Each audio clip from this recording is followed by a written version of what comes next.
A historic climate deal at the APEC summit in Beijing. How important is it for the future of China's relationship with the United States? Hello, I'm Anand Naidu, and this is The Heat.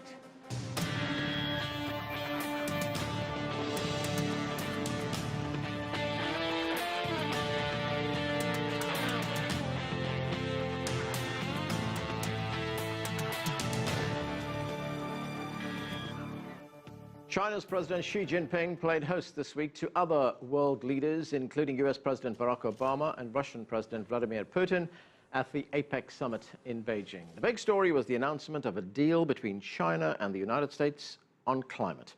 Later in the show, we will hear from former U.S. Secretary of State Henry Kissinger and U.S. National Security Advisor Susan Rice as they assess the current state of the U.S. China relationship. But we begin with the historic climate change deal. Joining me now from Beijing is Teng Jianqun. He is director of the American Studies Department at the China Institute of International Studies. From New York, we are joined by Jim Nolt. He teaches U.S. China relations at New York University. Also joining us here in the studio is Jennifer Turner. She is the director of the China Environment Forum at the Woodrow Wilson Center. Welcome to all of you to the show. Mr. Tang, let me start with you. Big news from the APEC summit, that climate change deal that was announced by China and the United States. How significant is the deal for China? I think this is really a groundbreaking, pact between China and the United States, as we, heard from the TV station that the two presidents announced this, a deal. I think, it's not only for the sake of China and for the United States, but also for the world economy. We in recent years we have witnessed great disasters like flood and hurricane that did give a very negative impact on world economy. And meanwhile, our social life also under such a heavy pressure. The pollution of air, water, and other pollution. This is actually a common challenge for China and for the United States, and also for the international community. So I think this time, as the two largest economies in the world, reached such a big deal, it's really, for the sake of the whole world.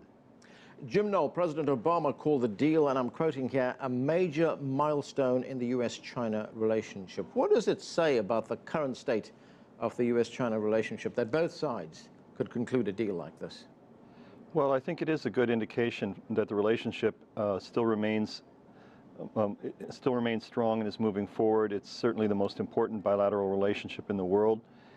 And a summit like this, it's good to have agreements that show cooperation. At the same time, I think we shouldn't overhype the content of the agreement, because I think many environmentalists will be disappointed that it didn't go farther. It's an agreement not to increase the problem substantially in the future, but it doesn't offer any reductions in carbon emissions and greenhouse gases. So it doesn't promise as much environmental relief as perhaps we might hope for. Jennifer, how big a deal? Is it a game changer, this agreement that was announced in Beijing? I think it's definitely, from the diplomatic level, it is a game changer for the upcoming climate talks. I mean, it's rebooting it. I mean, the two largest CO2 emitters in the world, 40%, they're coming to the talks with some hard numbers. And true, that maybe the numbers that they've put forward aren't going to halt the 2-degree temperature change, but it's a place to start the conversation. I mean, China has been shifting investment and policies to start controlling coal. We didn't really see that as much 10 years ago. And I think that they probably have capacity to even cap their coal sooner than they even talked about in this agreement. But we can start the conversation differently. Right. Now. What about Jim Nolt's point, citing environmental groups that say, who say, not far enough, this doesn't go far enough? Well, as I was just noting that while it maybe isn't enough for right now, we even hear murmurings in China that they could probably peak even sooner. But this also changes the business environment as well, increasing U.S. China biz-to-biz cooperation on cleaner coal, renewables. That can help push things faster as well. All right, at least Mr. Tang, the goal is to slow the rapid rise of carbon emissions so that they peak around 2030 and then gradually decline. Mm-hmm. China is a major coal consumer. Can China achieve these goals? Yeah, I think China can do that because, in recent years, our top leaders have realized the importance to to reduce the use of coal for energy, for national power, and started from 2004. Chinese government adopted a policy to sharply increase the use of nuclear energy, and also in recent years the Chinese government tried its best to make some deals with Russia and with other countries to import more gas and oil, so in a place of the coal consumption. Actually, even today, more than 80% of our power is from coal. So this is really a challenge for the Chinese government. How can they sharply reduce the use of coal as energy, as a power for the state? Dr. Nolt, there is a constituency here in the United States that is also fiercely opposed to the deal, and that is the constituency that says it's a bad deal for business. So is President Obama going to basically persuade that constituency that it's a good deal for the world, the entire world, and that he needs to implement these changes? Well, actually, I think that as the other guests have mentioned, it actually represents more of a step forward in terms of U.S. China business relations than it does for the environment. I think it is important as a historic first step, but it is a relatively small step for the environment. But in terms of business cooperation, there are quite a few positive elements in this agreement, and I think that it represents the continuing development of very deep U.S. China business relations. What's your take, Jennifer? I mean, as we've heard, China is a major consumer of coal. Will it be able to reduce those emissions? The other thing is that the United States faces opposition here from the business community, which is going to say this is going to hurt us economically. I think that China, the big driver is actually, what's been happening on the air pollution front. And, they have been the #1 investor in clean energy technologies for the past 4 years. I mean, they installed more solar PV panels than exist in the United States last year. They're doing it again this year. They'll surpass Germany. I mean, still, though, it's only a couple percentage points of their electricity use.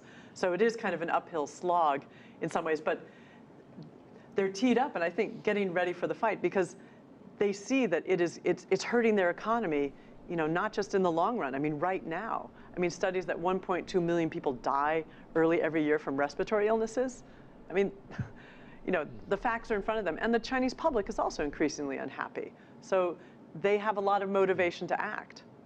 Mr. Teng, relations in the last few years between China and the United States have been strained. They've been strained over issues like the U.S. pivot to Asia. They've been strained over the relationship on China's, what the United States is territorial ambitions in Southeast Asia. Does this climate change deal signal perhaps a new era in that relationship? Yeah, I think the relationship between China and the United States has been so far so good, and I'm not so pessimistic about the relationship between the two sides. For example, I think there actually a change of style in exchange of ideas. In this year's Shangri-La dialogue, our senior officers, in the morning, strongly, criticized the United States, but in the afternoon, he, embraced and shook hand with, his counterpart from the United States. Actually, this is a change of style between the two countries in exchange of their views. And of course, I think the pivot or the rebalancing strategy by the United States in recent years did give some negative impact on the relationship between the two countries. But we are lucky this time our two top leaders both have realized the importance to cooperate in various areas, in traditional area and in non-traditional areas. So I think this summit recently actually is a continuation for the two top leaders, or even for the two countries, to continue their discussion on how can they cooperate in avoiding any confrontation or even clash between the two countries.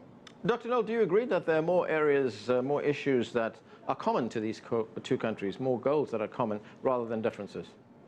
Absolutely. I think there are a lot of areas of common concern, and certainly the environment is one of them that's very important. It is, I don't want to be too much of a naysayer here, it is very important to see that there is this historic agreement, that it's a first step, that there's future progress to be expected in this area. And it's wonderful to see that both countries are addressing it, but I do think that there's a lot more to be done. Jennifer, Mr. Teng said something earlier on about this climate change agreement. He said it's not just an agreement between the United States and China. This is an agreement that's going to impact the entire world. Yeah.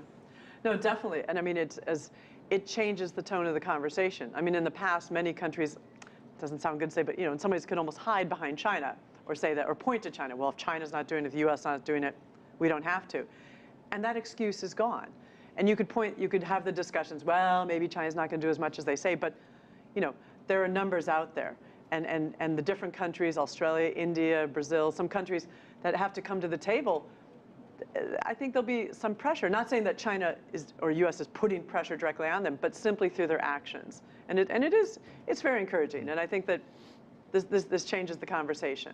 Okay, Jennifer, we're going to have to say goodbye to you for this part of the program. Thank you very much for being with us. But we do continue the conversation after the break. When we come back, you will hear reaction to what former U.S. Secretary of State Henry Kissinger and U.S. National Security Advisor Susan Rice have to say about China's evolving relationship with the United States. Stay with us. You're watching The Heat.